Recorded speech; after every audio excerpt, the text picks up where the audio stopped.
Il y a des gens qui naissent pour briller et d'autres que le monde essaye d'éteindre avant même que l'étincelle ne s'allume. Mais parfois, un choc, littéral, change tout. C'était un matin nuageux, de ceux qui pesaient sur le dos comme si le ciel entier s'effondrait. Avenue large, quartier chic, immeuble avec concierge qui appelle même les chiens «Monsieur». L'asphalte, encore humide de la bruine de l'aube, reflétait la ville comme un miroir sale. Et c'est là, juste là, entre un café hors de prix et un klaxon impatient, que le destin a glissé. «Dégage de là, foule!»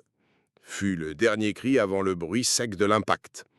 La voiture noire, importée, freina trop tard. Pas assez de temps. La femme s'envola, littéralement, corps maigre, fragile, heurtant le capot comme s'il était en papier. Et puis, le silence. Ce silence qui n'existe que lorsque la mort frôle, sans encore emporter. Le conducteur descendit. Costume cher, montre qui valait plus qu'un salaire minimum par seconde, pas assuré, mais cœur affolé. Il regarda au sol, s'attendant à voir une droguée, une ivrogne, quelqu'un sans nom. Mais ce qu'il vit fut le début de la fin de sa propre ignorance. Elle était vivante, blessée, mais vivante. Et même au sol, même en saignant, elle tenait fermement un sac poubelle rempli de ferrailles, canettes écrasées, bouteilles en plastique, bouchons. Rien que quelqu'un de normal ne considérerait comme important. Mais là, dans ce regard, il y avait quelque chose qu'il ne savait pas expliquer. «Madame, vous allez bien? Je ne vous ai pas vue», balbutia-t-il pour la première fois de sa vie. La femme essaya de se lever, mais son corps ne répondait pas. Le sang coulait de son front. Mais sa main, tremblante, tenait toujours le sac avec une telle force qu'on aurait dit qu'elle protégeait un confant. «Aidez-moi, s'il vous plaît. Ne laissez pas qu'on prenne mes affaires.» Il ne comprenait pas. «Quelles affaires? C'est des déchets!» Elle le regarda. Mais ce n'était pas un regard de colère, c'était de pitié, comme si le pauvre, c'était lui. Et d'une voix faible, mais ferme, elle répondit. «Vous voyez des déchets, moi je vois des souvenirs.» C'est là, à cet instant, qu'il s'arrêta. Quelque chose le dérangeait, comme si cette femme en savait plus sur la vie que tous ces MBA réunis. Il appela l'ambulance, essaya d'aider. Des gens filmaient. Certains riaient, d'autres jugeaient. Classique. Et quand les ambulances y arrivèrent pour prendre la victime, il vit une feuille tombée du sac, une photo, jaunie, ancienne.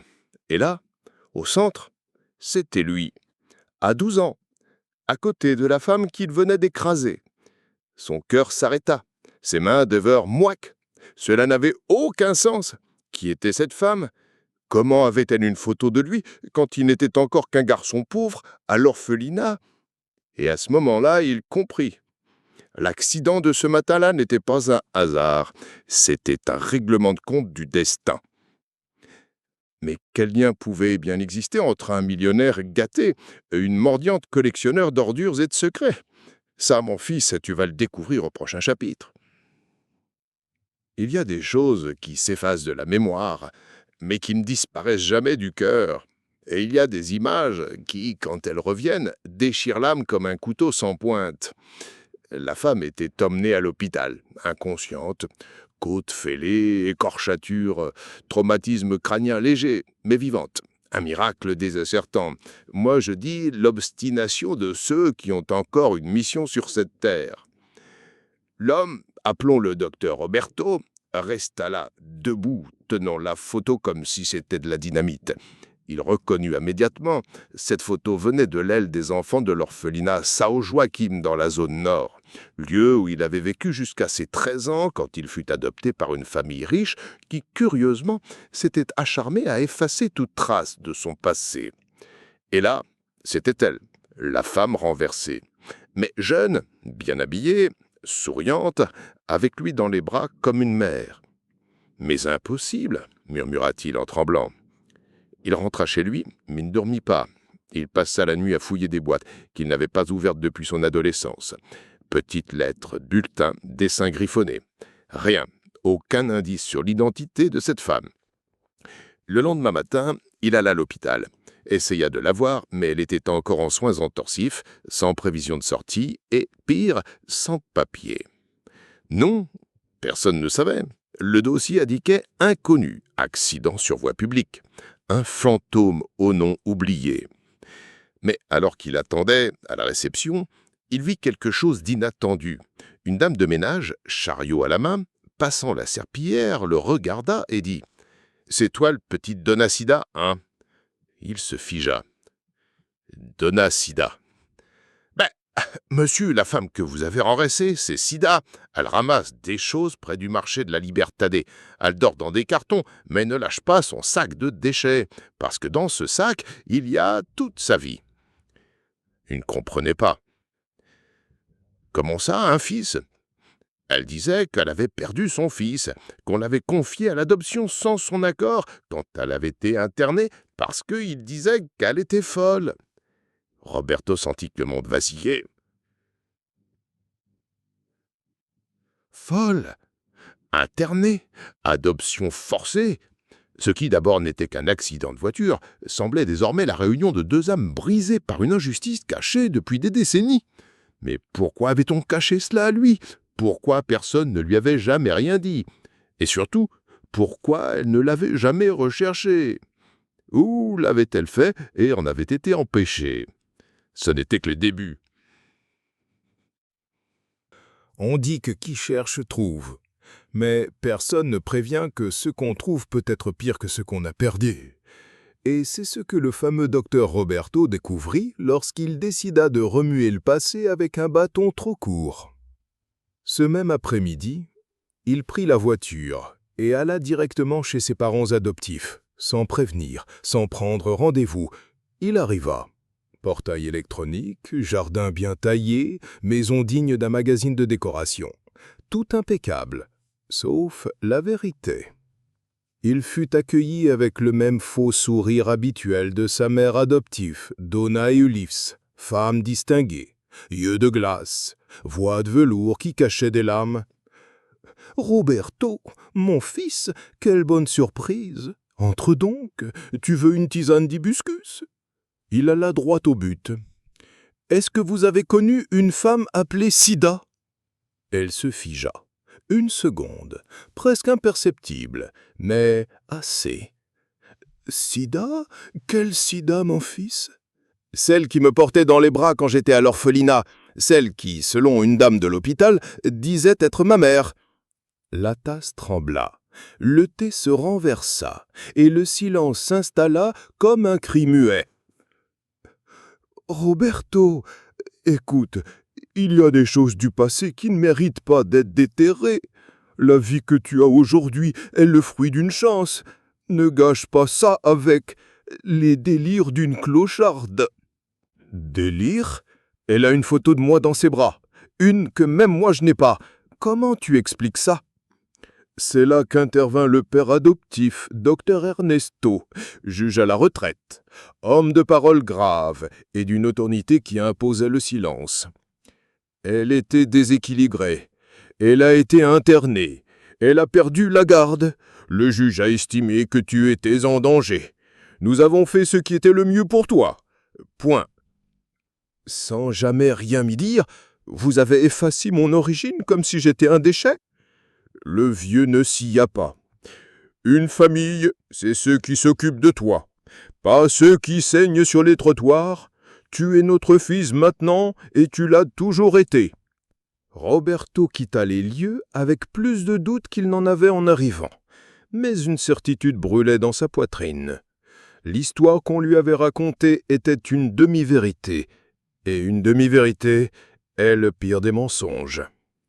De retour dans sa voiture, il vit une notification sur son téléphone. La femme, cette fameuse Sida, était sortie des soins intensifs, encore faible mais consciente. Son cœur s'emballa. Peut-être qu'elle était la seule à pouvoir encore dire la vérité. Mais le voulait-elle? Se souvenait-elle? Ou bien le silence faisait-il aussi partie du prix qu'on lui avait imposé pour l'effacer de l'histoire? Et si elle commençait à parler, qui d'autre risquait de tomber avec elle? Et il y a des gens qui parlent avec les yeux. Et dans cette chambre d'hôpital, un seul mangard a suffi pour raconter 30 ans de silence. Roberto entra doucement. La chambre était simple. Sida était allongée, faible mais vivante. Perfusion au bras, visage marqué, mais ses yeux, ses yeux, ressemblaient à 2 vieilles photos, jolies mais intactes. Et quand il le vit entrer, elle n'eut pas besoin de dire un mot. Elle sourit. Un sourire cassé, de ceux qu'on garde toute une vie en espérant un moment qui peut-être n'arrivera jamais. « Tu as grandi » murmura-t-elle. Roberto se figea. Sa gorge se serra. Il s'assit au bord du lit, ne sachant quoi dire. Il réussit seulement à montrer la photo. « C'est nous, hein ?» Elle hocha la tête frontement. « Tu avais 2 ans, là. Tu avais tout le temps des coliques et tu faisais des caprices. Tu ne dormais que dans mes bras. Tu te souviens de la petite chanson ?» Il ferma les yeux. La mélodie revint. Il ne savait pas d'où, mais elle revint. Cette chanson, elle existait vraiment ? Bien sûr qu'elle existait. C'est moi qui l'ai inventée, pour toi. Dors, mon petit ange, dehors le monde mort. Tu te rappelles ? Il pleura, discrètement, sans bruit, ce genre de pleurs qui coule en l'intérieur. Pourquoi tu disparus ? Pourquoi tu m'as jamais cherché ? J'ai essayé, mon fils. Dieu sait comme j'ai essayé, mais j'étais pauvre, seul, et ils disaient que j'étais folle. Ils m'ont interné, de force, quand tu es tombé malade, et que je n'avais pas d'argent pour les médicaments. Ils ont dit que c'était de la négligence. C'était faux, j'avais juste pas d'autre choix. Quand je suis sorti, tu avais déjà été adopté, et on m'a dit que tu étais parti loin, qu'il valait mieux oublier. Qui t'a dit ça ? Il a fermé les yeux. Des gens en costume, un juge, une assistante sociale, même un prêtre. Ils disaient que j'étais un danger. J'étais juste pauvre Roberto. C'est tout. Il lui prit la main pour la première fois, et elle serra la sienne comme pour lui dire « Je suis là ». Et ils étaient là, tous les deux, après des années, enfin réunis. Mais les retrouvailles avaient le goût de sang séché, d'une vieille rancœur, de temps perdu. Tu m'as attendu tout ce temps ? Chaque jour, chaque fois que j'entendais une voiture freiner, je pensais « c'est lui ». Quand je voyais une ombre sur le trottoir, est-ce que c'est lui ? Roberto baissa la tête. Pardonne-moi de ne pas t'avoir cherché. Tu ne pouvais pas le savoir, et même sans savoir, tu es venu. Et là, dans cette chambre froide, où la vie a failli s'éteindre, un lien ancien renaissait, mais le plus important restait à venir, car Sida avait encore beaucoup à raconter, bien plus, des choses que personne n'aurait pu imaginer, des choses qui impliquaient de l'argent, du pouvoir et de grands noms. Il y a une chose que tu dois savoir, mon fils, et peut-être que ça changera tout ce que tu crois. Roberto déglutit difficilement. Quoi donc ? Elle a regardé le plafond, soupiré profondément. Ton adoption, ce n'était pas une erreur, c'était un plan. Il y a des gens qui gravissent les échelons en marchant là où personne ne regarde. Et il y a des noms de famille qui brillent sur les façades, mais qui cachent de la pourriture dans la cave. Roberto n'arrivait plus à respirer correctement. Cette phrase résonnait encore comme un tambour à des funérailles. Ton adoption était un plan. Il demanda à Sida d'expliquer, même s'il avait peur de la réponse. Elle ajusta l'oreiller, le regarda droit dans les yeux et parla lentement, comme si elle rouvrait une plaie qui n'avait jamais vraiment cicatrisé. « Tu étais le seul fils que le père adoptif ne pouvait pas avoir. » Roberto fronça les sourcils. « Comment ça ? Le docteur Ernesto, il ne pouvait pas avoir d'enfant. Et sa femme, Donna Eunice, ne voulait pas adopter n'importe quel enfant. Elle voulait un garçon beau, en bonne santé, sans tache sur le nom. C'est comme ça que l'assistante sociale est venue me voir. J'étais encore interné. en train de me battre pour prouver que je n'étais pas folle, mais ils avaient déjà décidé. Ils m'ont donné 2 papiers, un pour l'internement et l'autre pour la rénonciation de la garde. J'ai signé le mauvais. Ils le savaient. Ils l'ont fait exprès. Elle pleurait, mais silencieusement comme quelqu'un qui en a assez de crier dans le vide. Ils t'ont choisi, Roberto. Ils t'ont volé. Il se souvenait des fêtes d'anniversaire avec des clowns loués, des voyages chers, des cadeaux qu'il n'a jamais demandés. Et maintenant, tout cela semblait avoir été acheté avec des mensonges. Mais pourquoi moi? Parce que tu étais le seul fils que le père adoptif ne pouvait pas avoir. Leur prochain copain, un beau garçon avec des grands yeux, parfait pour la photo d'adoption. Il ne contériste pas sur le fait que la mère serait têtue. Roberto respirait lourdement.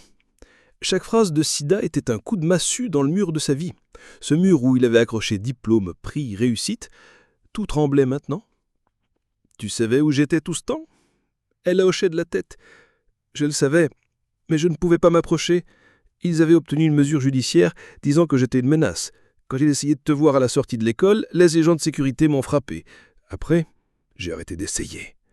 Il ne me restait qu'à ramasser ce que les autres jetaient et à rassembler des morceaux de souvenirs dans les ordures. » Il avait une rage silencieuse. Mais ce n'était pas contre Sida, c'était contre ce qu'on avait fait à elle, à lui, à la vérité. Mais pourquoi? Parce que tu étais l'enfant de personne et de tout le monde, né dans la rue, élevé à l'orphelinat, sans parents proches, un beau garçon avec des grands yeux, parfait pour la photo d'adoption. Il ne comptait juste pas sur le fait que la mère serait têtue. Roberto respirait lourdement.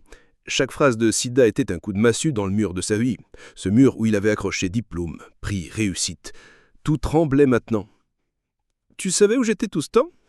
Elle a hoché la tête. « Je savais, mais je ne pouvais pas m'approcher.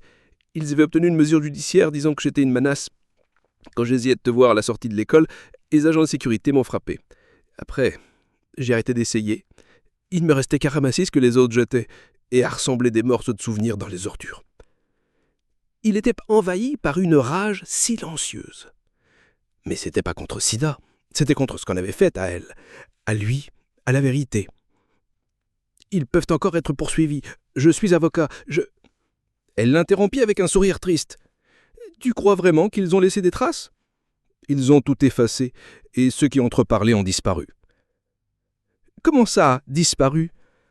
Elle hésita. L'assistante sociale qui a essayé de m'aider est morte dans un accident. L'infirmière qui m'a laissé te voir en déchet est transférée et n'a jamais réapparu, et un prêtre qui m'écoutait en confession a disparu. Roberto appela sa salive avec difficulté. Ce qui semblait être une histoire d'abandon ressemblait maintenant à une conspiration. Et la question qui refusait de se taire, jusqu'où ses parents adoptifs avaient-ils été prêts pour garantir cet enfant de parçay? Au fond, il connaissait déjà la réponse.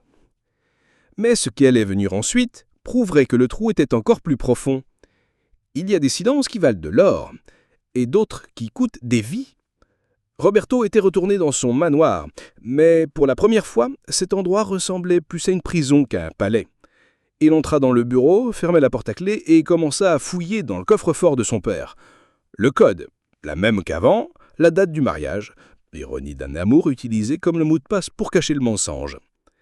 À la dernière, des dossiers, des contrats, des actes, mais un particulier attira son attention. Dossier CJR. Il l'ouvrit, c'était lui, nom complet, date de naissance, dossier médical et des rapports. Rapport rédigé par nos certainement psychologue judiciaire LG. Elle affirmait que la mère biologique présentait des signes d'instabilité émotionnelle, mais avec une annotation en stylo rouge. La patiente est lucide, réagit avec cohérence, revendique la garde avec affection et lien émotionnel. Et plus bas, recommandation de réconciliation assistée avec l'enfant. Mais cette page était barrée au marqueur noir, et cela avait mal au nez. Il y avait aussi une lettre manuscrite de Sida elle-même, adressée à lui, jamais envoyée, datée de 1996.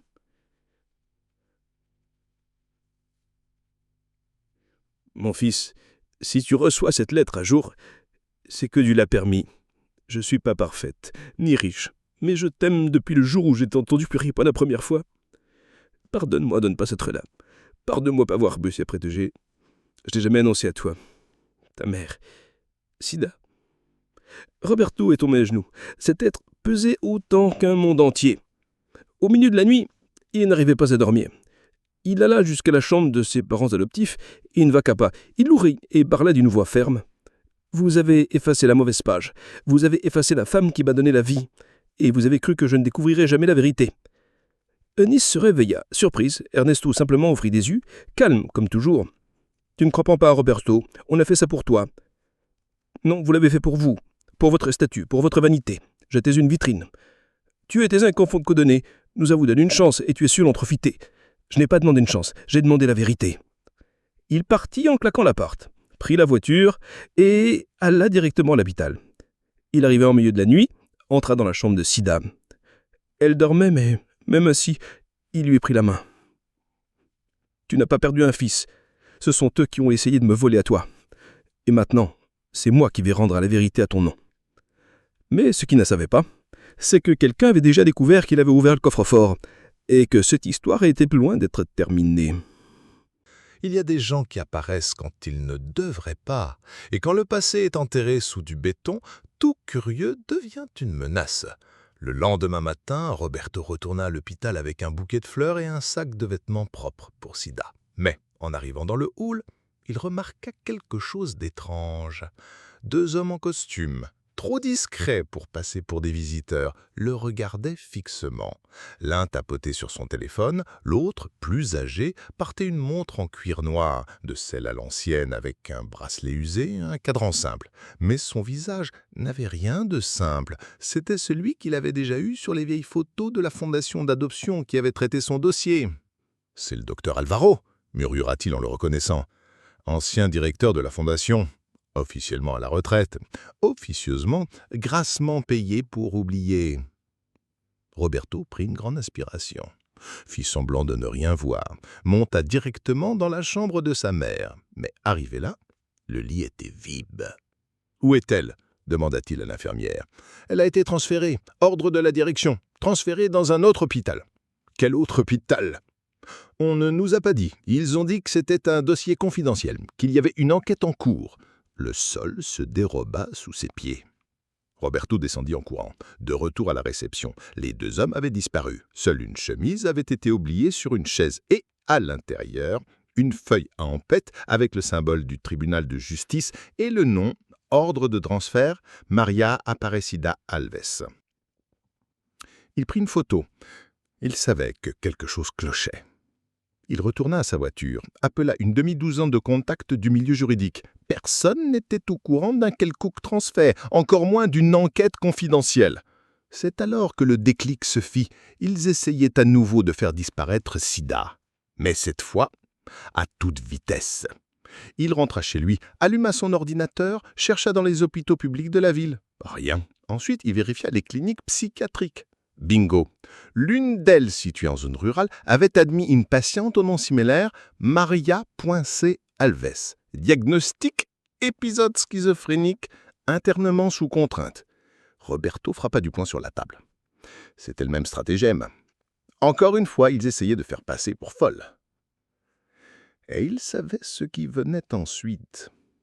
Une fois isolée, droguée, sans abricat, un simple rapport suffisait et hop, elle disparaîtrait de la vie du registre de l'histoire. Mais cette fois, il y avait un problème. Elle n'était plus seule. Et le nom de Roberto Costa Jr. n'était plus seulement celui du garçon de vitrine, c'était désormais celui du fils prêt à affronter ceux qui avaient toujours tout contrôlé. Mais il ignorait encore que toucher à celui de vipère allait lui coûter très cher. Il y a un moment où la vérité ne tient plus dans la poitrine. Et quand elle explose, ceux qui ont toujours dominé commencent à trembler. 2 jours plus tard, Roberto était devant la fameuse clinique rurale. Entouré d'arbres, isolé, avec un grand mur et un portail électronique qui ressemblait plus à une prison qu'à un hôpital. Un lieu conçu pour cacher les gens et les faire oublier. Il frappa fort, montra sa carte d'identité. On l'ignora. « Vous avez rendez-vous » demanda la réceptionniste sans même lever les yeux. Non, je suis venu chercher ma mère. Nom du patient? Maria Aparecida Alves, internée sous contrainte suite à une fausse dénonciation. Je suis avocat, et si vous ne ferez pas ouvrir cette porte immédiatement, je reviens avec une injonction et toute la presse. La jeune femme trembla. Disparue par une porte latérale. Quelques minutes plus tard, un homme en blouse blanche, l'air tortillé et supérieur fit apparition. Docteur Roberto, pas besoin d'employer ce ton. Ici, nous suivons les protocoles. Votre mère a été internée sur la base d'un rapport psychiatrique émis par un professionnel agréé. Quel professionnel? Docteur Alvaro Santiago. Curieux, le même qui a signé mon adoption et qui, si je remonte son dossier, apparaît dans une demi-douzaine de plaintes contre des irrégularités avec des mineurs dans les années 90. L'homme dégluti avait de difficultés. Eh bien, nous avons besoin de plus de temps pour y évaluer. Le temps, c'est ce que vous n'aurez pas. J'ai en main un mandat de persécution signé par le juge Santana, un ancien camarade de fac. Si ma mère ne sort pas par cette porte en 10 minutes, je fais tomber cet endroit avec des plaintes et la presse. Silence. 5 minutes plus tard, la porte arrière s'ouvrit. Sida apparaissait. Droguée. Vêtue de vêtements trop larges. Regard perdu. Fils. Il courut vers elle, l'embrassa, sentit l'odeur de médicaments, de sueur et d'abandon. « Tout va bien maintenant, maman. Je suis venu te chercher. Ils ne poseront plus jamais un doigt sur toi. » Elle pleura, mais n'arrivait même plus à parler. Roberto l'a mis dans la voiture, appela une vieille amique de confiance, privée, payé comptant. Et cette même nuit, enregistra une vidéo. Yeux rouges mais voix ferme. Je m'appelle Roberto Costa Junior, je suis avocat, et voici ma mère, Sida. Pendant 30 ans, on a menti à son sujet. On a dit qu'elle était folle, qu'elle m'avait abandonné. Tout est faux. Elle a été victime, comme tant d'autres. On m'a affolé. Et maintenant, je veux que tout le monde sache ce que cette élite pourrie a fait. Il publia. La vidéo devint virale en quelques heures. Des gens commentaient, partageaient. Des histoires similaires jaillissaient dans les commentaires. Mais avec la vérité exposée, la riposte arriva. Le lendemain matin, Roberto reçut un avis. L'entreprise familiale était l'objet d'une enquête au fiscal. Une dénonciation anonyme. Coïncidence. Le même jour que la vidéo. « Ils essaient de te faire taire, mon fils, » dit sa mère, assise dans la clinique, avec les yeux retrouvant leur éclat d'autrefois. « Qu'ils s'essaient. Désormais, nous avons une voix. » Mais ce qu'ils ne savaient pas, c'est que le prochain combat de la famille adoptive allait être encore plus sale. Et il impliquerait un nom qu'il n'aurait jamais imaginé voir mêlé à tout cela. Le sien. Il y a pire que de se faire voler son passé. C'est aussi se faire voler son avenir. Et quand le mensonge se mêle à du papier en tête, notre nom devient une monnaie. Roberto se réveilla avec un appel angoissé de son comptable. « Docteur, avez-vous récemment signé une nouvelle procuration ?» « Bien sûr que non. Pourquoi ?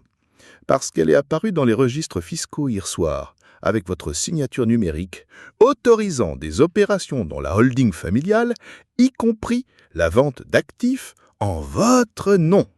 Impossible! Je n'utilise même plus cette signature depuis que j'ai changé de certificat numérique. Justement, mais elle a été utilisée. Et pas seulement. Des parts ont déjà été transférés, il y a déjà des mouvements bancaires, ils vont vous impliquer dans un blanchiment. Roberto sentit Anne lui serrer l'estomac. Il appela la banque, essaya de bloquer, mais il était trop tard. Tous les documents étaient déjà enregistrés. Et, comble de l'ironie, au nom d'une entreprise portant les initiales ECJ, Eunice Costa Junior. Ils ont même utilisé mon nom dans la raison sociale. Le même jour, il reçut une convocation. Accusation formelle, fraude sociétaire et évasion fiscale. Et qui signait comme plaignant Docteur Ernesto Costa, son propre père adoptif. Ce fut alors que Roberto comprit. Ils allaient le jeter au lion, utiliser son nom comme bouc émissaire, le brûler sur la place publique, comme s'il était le corrompu, l'imposteur, l'ingrat. Il retourna à la maison familiale. Il entra en force, sans demander la permission. Il les trouva tous les deux assis, prenant leur café, comme si de rien n'était. « Vous m'avez utilisé comme homme de paille pour l'entreprise !» cria-t-il, le papier à la main. Eunice ne broncha pas. Ernesto essuya calmement sa bouche avec une serviette, comme un juge prêt à prononcer une sentence. « Tu as meuré trop de choses. Tu nous as exposés. Il y a des conséquences. »« Je suis votre fils !»« Non. Tu as été un projet, une construction, et maintenant tu es devenu un risque. Tu vas me livrer à la justice pour sauver ton nom, papa ? Ce ne serait pas la première fois que la vérité doit être sacrifiée pour le bien supérieur. Roberto sentit qu'il allait évanouir, mais il tint bon. Il prit une grande inspiration, et alors il sourit, un sourire mélancolaire et délivrance. Vous pensiez avoir tout sous contrôle, mais vous avez oublié une chose. Moi, j'ai elle. Elle qui ? La vérité. Sida, ma mère, et elle est vivante. Elle connaît les noms, les dates, les histoires. Et elle est prête à parler. Je vais la mettre devant les caméras, à la télé nationale. Vous pensez que ça va me détruire ? Non, c'est vous que ça va détruire. Ernesto, pour la première fois, trembla. Eunice laissa tomber sa tasse. Mais il était déjà trop tard. Roberto partit. Il prit la voiture et alla directement à une chaîne de télévision. Il programma une interview, en direct, avec Sida, de son côté. Et là, tout le Brésil allait entendre ce qu'on a essayé d'enterrer pendant des décennies. Mais ce que personne n'attendait, c'était la confession qu'elle allait faire en plein direct. Une confession à laquelle même Roberto n'était pas préparé. Il y a des choses qu'on garde par peur, et d'autres qu'on ne dit pas parce que rien que d'y penser ça fait mal. Et Siva portait une de ces choses. Le plateau était dans un silence absolu. Les lumières allumées, les caméras en marche. Le journaliste respirait profondément, fixant l'écran avec cette lueur dans les yeux que seuls ont ceux qui savent qu'ils vont entrer dans l'histoire.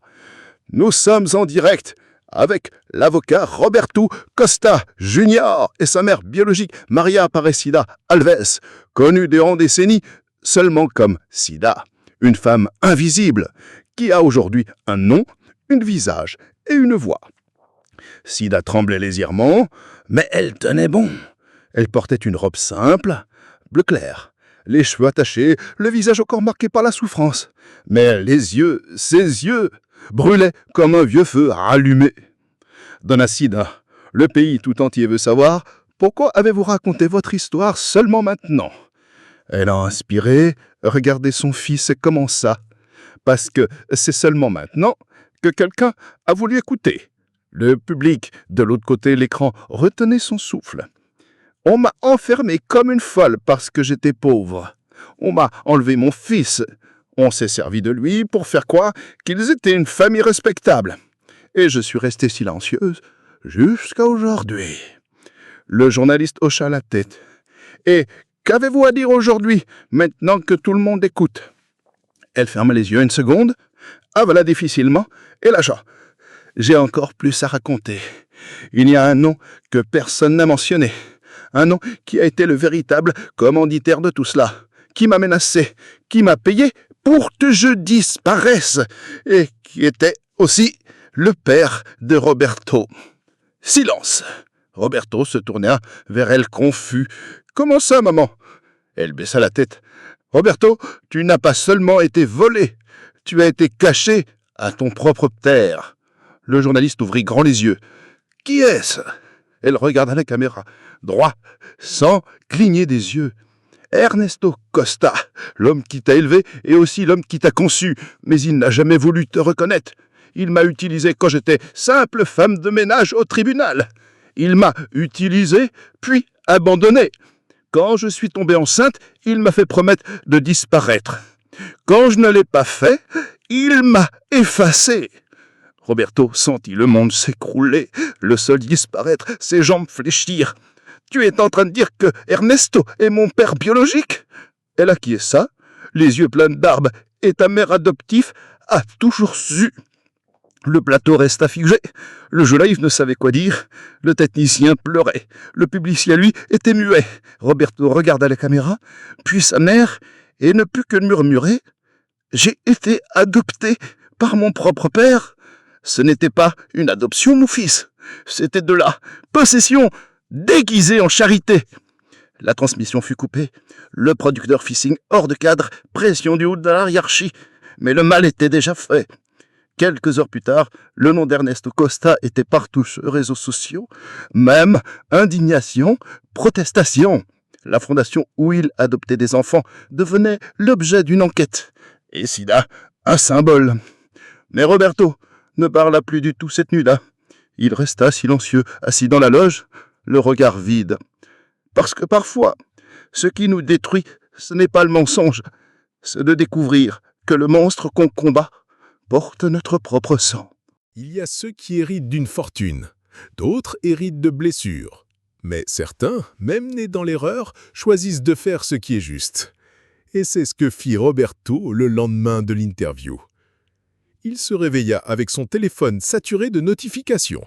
Journaux télévisés, réseaux sociaux, avocats, journalistes, députés même, voulant se promouvoir sur son histoire. Tout le monde avait une question. Tout le monde voulait un morceau. Mais lui, il ne voulait que du silence. Il se regarda dans le miroir, vit son propre visage, et pour la première fois se demanda « Qui suis-je » Parce que si Ernesto était son père et que Eunice savait, alors tout ce qu'il avait vécu n'était qu'une mise en scène. Une adoption maquillée. Un théâtre de l'amour pour cacher la honte. La honte d'avoir engendré un fils avec une femme de ménage. Un fils hors de leur caste. Il enfila des vêtements simples, jeans, chemise en coton, sortit sans chauffeur, prit le métro. Oui, l'homme qui roulait en voiture blindée descendit marcher parmi le peuple. Il arriva à la mairie du quartier Est, prend un ticket, s'assit, attenda. Quand son numéro fut appelé, il alla droit au guichet. « Je veux rectifier mon acte de naissance. » L'agente fronça les sourcils. « Une erreur d'orthographe ? Une erreur de vie. Je veux retirer le nom Costa et prendre celui de ma mère. Alves. » Elle est carquillaguessieux. Vous allez renoncer au nom de la famille Costa? Non, je renonce au mensonge et j'assume la vérité. Quelques heures plus tard, il sortit avec le nouvel acte entre les mains. Roberto Alves. Il inspira profondément, comme s'il venait de renaître, comme si enfin le sang correspondait au nom. De retour à la clinique, Sida était assis sur la véranda, le vent dans le visage, les yeux fermés, écoutant le chant des oiseaux. « Tu vas mieux, maman ?» Elle ouvrit les yeux, sourit. Plus légère, comme si on m'avait enlevé un camion des épaules. Moi aussi. Il lui montra le papier. « Roberto Alves, c'est mon nom maintenant, celui que tu m'as donné, le seul qui m'appartienne. » Elle pleura. Mais c'était un beau pleur, de soulagement. « Tu ne sais pas ce que ça représente pour moi. » « Je sais. Et ça représentera beaucoup pour d'autres aussi. Parce que maintenant, maman, je vais créer une fondation, à ton nom, pour aider les femmes comme toi, pour empêcher que d'autres sida soient effacés. » Elle porta la main à sa poitrine, tremblait. « Tu n'étais pas obligé. » »« Si, j'étais obligé. Je ne peux pas changer le passé, mais je peux empêcher qu'il se répète. » Le même jour, il lança les démarches administratives. Fondation Sida Alves, protection de la maternité vulnérable, enquête sur les adoptions forcées, refuge pour les mères persécutées par le système. Ce n'était que le début, mais au fond, c'était une renaissance. Et pendant que les Costa essayaient d'effacer leurs traces, fuyaient la justice et sauvaient les apparences, Sida et Roberto commençaient à écrire une nouvelle histoire. Mais il restait encore un dernier règlement de compte, parce que Ernesto ne comptait pas tomber sans riposte.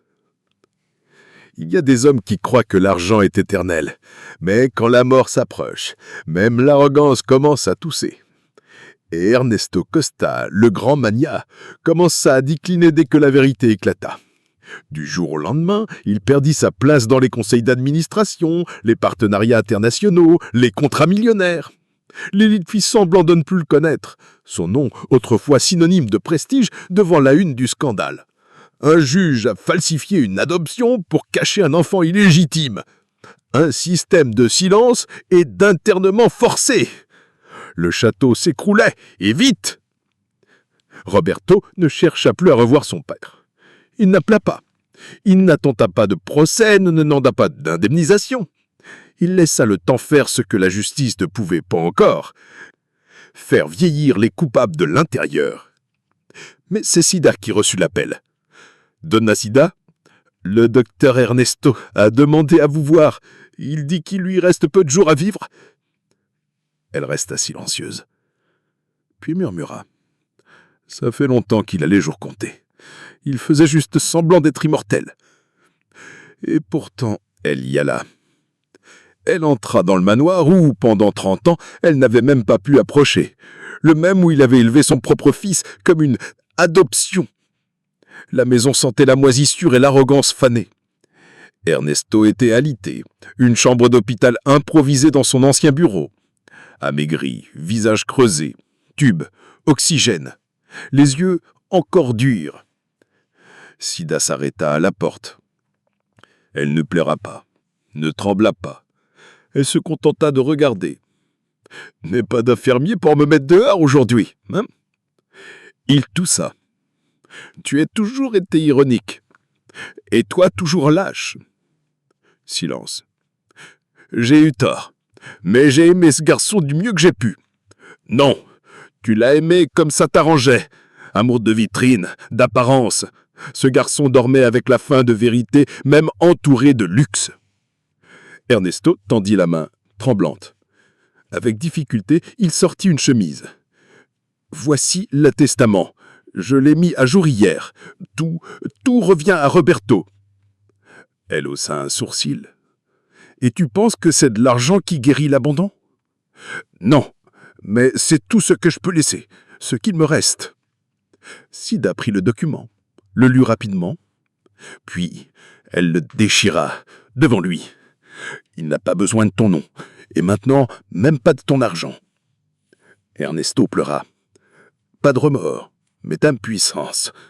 Pour la première fois de sa vie, il ne pouvait pas acheter la rédemption. Sida tourna les talons. « Adieu, Ernesto. Prépare-toi parce que là-haut, le juge ne répond pas au téléphone privé. » 2 jours plus tard, la nouvelle tomba. Ernesto Costa était mort, sans veillée publique. Roberto reçut la nouvelle en silence, regarda par la fenêtre, puis dit « Il était temps, mais la leçon reste. » Ce même jour, la fondation Sida Alves fut officiellement inaugurée, avec des dizaines de femmes assistées, des avocates bénévoles et une plaque à l'entrée. Ici, personne n'est invisible. Ici, chaque mère a un nom. Mais l'histoire avait encore un dernier chapitre à tourner. Parce que fond, le dernier chapitre ne parlait plus d'eux. Il parlait de ce qu'ils avaient laissé dans ce monde. Il y a des histoires qui se terminent en silence, mais d'autres deviennent des graines. Et c'est ce que tout ce drame est devenu. Une terre fertile pour faire naître une humanité différente. 3 années s'étaient écoulées. La fondation Sida Alves avait grandi. Elle avait commencé dans une petite pièce prêtée, puis était devenue un immeuble entier dans le vieux centre-ville. Psychologues, avocats, bénévoles, dont des femmes qui vivaient autrefois dans la peur, prenaient désormais le micro, racontaient leur vérité et regardaient dans les yeux ceux qui auparavant détournaient le regard. Sida s'était retirée du travail quotidien. Elle était devenue un symbole. Elle n'aimait pas le mot « héroïne ». Elle préférait dire qu'elle était têtue, et elle l'était. Chaque lundi, elle insistait pour s'asseoir à la porte de la fondation avec une petite bouteille de café et observer le va-et-vient. « C'est fou, hein ?» disait-elle. « Les mêmes mains qui ramassaient les ordures plantent aujourd'hui de la dignité. » Roberto, toujours fidèle à sa cause, il plaidait gratuitement dans les affaires d'adoption forcée, refusait les prix, refusait les unes de journaux, mais acceptait les étreintes. Et celle-là, il en recevait beaucoup. Un après-midi, Sida l'amena sur une place, une vieille place où elle disait avoir dormi pendant de nombreuses années. Le banc était encore là, le sol fissuré, le lampadaire de travers, mais eux deux, main dans la main, ressemblaient à des rois sur le trône de la mémoire. « C'est ici que j'ai rêvé que tu viendrais me chercher, » dit-elle. « Et je suis venu. »« Tu as mis du temps, mais tu es venu. » Ce que la vie m'avait donné le mauvais GPS. Elle rit. Ils s'asseyirent sur le banc. Un bon silence, une brise douce. Un garçon passa en courant, souriant, vendant des bonbons. « Un chocolat, messieurs ?» Roberto en acheta 2.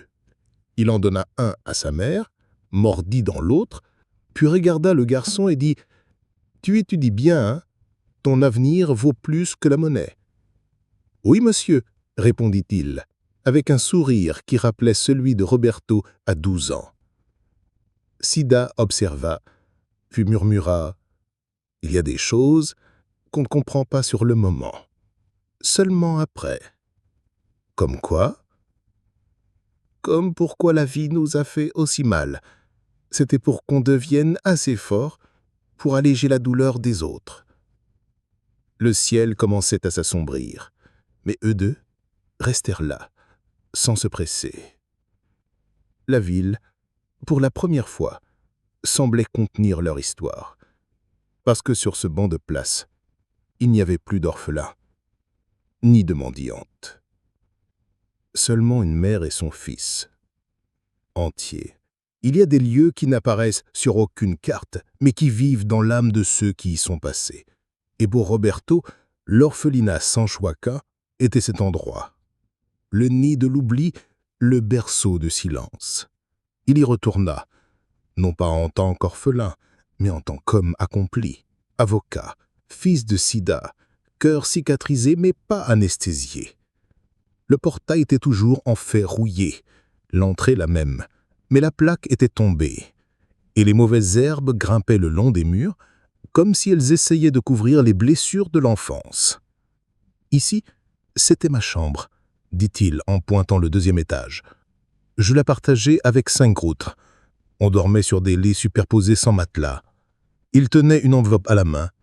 À l'intérieur, le projet de transformation de ce bâtiment abandonné en école communautaire pour enfants en situation de vulnérabilité. Nom choisi ? École populaire Marie Aparecida Alves. Oui, le nom de la mère que le monde avait tenté d'effacer. Il entra avec l'ingénieur, montra la structure, les couloirs. Et dans chaque salle, il expliquait ce qu'il rêvait d'y voir. Bibliothèque, salle de jeu, atelier artistique. Celle-ci sera la salle du silence, là où aucun enfant ne sera interrompu quand il voudra raconter son histoire. Elle sourit. C'est beau ça, docteur. Ce qui est beau, c'est de savoir qu'ici, là où on m'a fait taire, va naître la voix de plein d'enfants invisibles. Dehors, un groupe de mères du quartier attendait. Elle savait qui il était, mais elle ne demandait pas de selfie. Elle demandait des conseils, de l'aide, une direction. Et il donnait, parce que maintenant Roberto était cela, une boussole pour les égarés qui, comme lui, étaient nés avec le mauvais code postal. Pendant que les papiers étaient signés, Sida observait de loin. « Je n'aurais jamais imaginé que mon nom finirait sur la façade d'une école. Ton nom, maman, c'est là que cette histoire commence. C'est là qu'elle continue. » Elle pleura doucement. Et cet après-midi-là, entre les briques fendues et les murs marqués par des décennies d'abandon, naquit le futur. Mais il restait une chose, une dernière chose, que le temps ne détruit pas. Un mot qui, même chuchoté, peut reconstruire des mondes. Et il viendrait d'un endroit inattendu. Il y a des pardons qu'on ne dit pas. On les ressent. Et parfois ils arrivent tard, mais juste au bon moment. Une semaine après l'inauguration de l'école, Roberto reçut une lettre sans expéditeur. Papier jauni, écriture tremblante. mais il reconnut immédiatement de qui elle venait. C'était de Eunice Costa, la femme qui l'avait élevée, celle qui avait traité Sida de clocharde et effacé la vérité avec le soin de quelqu'un qui cire un sol. Il inspira profondément, ouvrit, lut en silence, phrase par phrase. « Roberto, je sais que tu ne veux plus jamais me voir, et je comprends. J'ai été lâche, complice, et oui, nous savions qui tu étais depuis le début. Nous savions qui était ta mère, mais nous ne savions pas qui tu allais devenir. J'ai voulu te protéger du scandale, de la honte, de tes origines. On m'a appris à cacher les fissures, pas à les affronter. Et quand j'ai compris que l'amour qu'on te donnait était fait de contrôle, il était déjà trop tard. Mais sache, je t'ai aimé. À ma manière, maladroite, mais je t'ai aimé. Et aujourd'hui, en voyant qui tu es devenu, je comprends que ce n'est pas nous qui t'avons formé. C'est elle, Sida. Le souvenir, l'absence, c'est elle qui t'a donné le cœur. Et toi, tu m'as appris que la vérité fait mal, mais libère. Pardonne-moi si tu peux. Eunice. Roberto resta longtemps à fixer le papier. Il ne pleura pas, il ne sourit pas, il fit seulement ce qu'il fallait. Confondre. Le pardon, parfois c'est ça, un souffle venu du fond du puits de l'homme, un signe tardif de quelqu'un qui n'a pas su aimer correctement, mais qui a aimé du mieux qu'il a pu. Ce soir-là, il alla jusqu'à la chambre des Sida. Elle cousait. Un petit tissu en patchwork, avec des fils colorés. Truc de grand-mère, truc d'âme en paix. « Regarde ce que j'ai reçu », dit-il en lui tendant la lettre. Elle lut, en silence. Puis leva les yeux et dit « Tu vas lui pardonner ?»« Je crois que oui. Parce que si on ne pardonne pas, on continue de porter. Et moi, j'ai déjà porté trop de poids dans cette vie. » Elle acquiesça, avec fierté. Alors, c'est fait. Pardon accordé. Dehors, il commençait à pleuvoir. Et c'était une pluie douce, tiède, de celle qui lave sans blesser. Et cette nuit-là, pour la première fois, Roberto dormit entier. Sans question, sans colère, sans vide dans la poitrine. Il dormait en sachant qui il était.